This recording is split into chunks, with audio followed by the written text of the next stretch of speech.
بسم اللہ الرحمن الرحیم۔ محترمین و مکرمین، اراکین مدارس و کارکنان دین ملت، السلام علیکم ورحمۃ اللہ وبرکاتہ۔ عالمی تحریک و دعوت و تبلیغ دور حاضر میں جن حالات سے گزر رہی ہے وہ آپ حضرات پر ظاہر ہے کسی تفصیل کی ضرورت نہیں، پھر بھی چند معروضات پیش خدمت ہے۔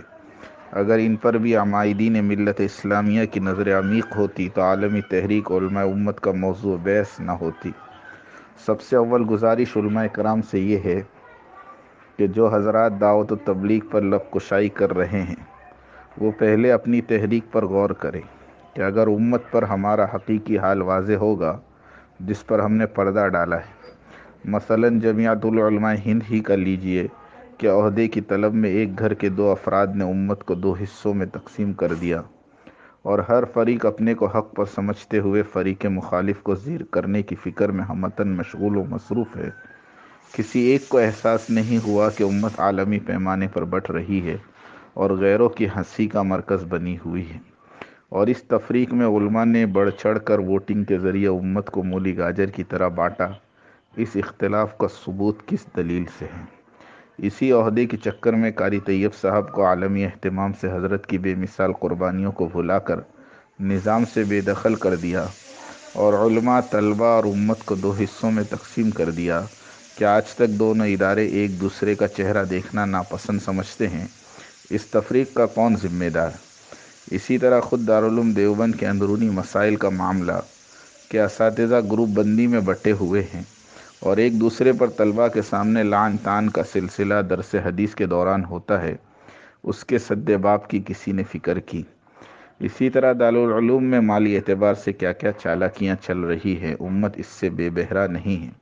اس کی صفائی کی کیا صورت ہے؟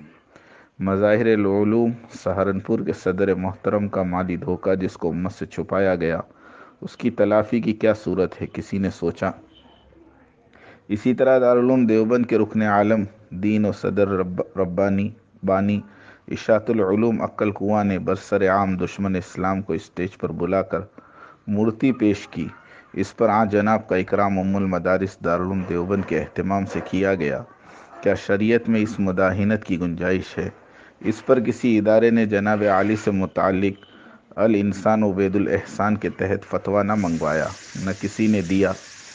اسی طرح ایک بات یہ چل رہی ہے کہ دین میں میراث نہیں، مولوی سعد نے امارت کو میراث سمجھا ہے، تو پھر جمعیت میں مدنی خاندان کی میراث کیوں چل رہی ہے؟ دارالعلوم دیوبند کے اہتمام میں قاسمیوں کی میراث کیوں چل رہی ہے؟ ندوۃ العلماء کا اہتمام علیمیہ کے ورثے میں کیوں چل رہا ہے؟ گجرات کے تمام مدارس میراث میں چلنے کی واضح مثال ہے۔ جامعہ اشرفیہ، حسینیہ، ڈھابیل، عقل کنواں وغیرہ، ان میں کیوں میراث کا مسئلہ نظر نہیں آیا؟ اگر بات یہ ہے کہ ان کے خاندان کے اکابر اس سلسلے کے بانی ہیں اور ان کی اولاد میں علمی اہلیت ہے اس لیے ذمہ دار بنا دیا، تو مولانا الیاس صاحب بھی تحریک دعوت کے بانی ہیں اور مولانا محمد سعد صاحب میں بھی وہ علمی صلاحیت ہے جس کے اور حضرات دعوے دار ہیں۔ تو اعتراض کس بات پر؟ اگر مولانا محمد سعد صاحب میں علمی صلاحیت نہیں ہے تو تحفۃ العلمائی کے مطالعے سے بھی مفتی سعید صاحب پالنپوری کی کم علمی کا ثبوت ملتا ہے۔ جو بات اپنے لیے پسند کرتے ہو وہی بات دوسروں کے لیے پسند کرو، یہی عین ایمان ہے۔ فقط والسلام، وآخر دعوانا ان الحمد للہ رب العالمین۔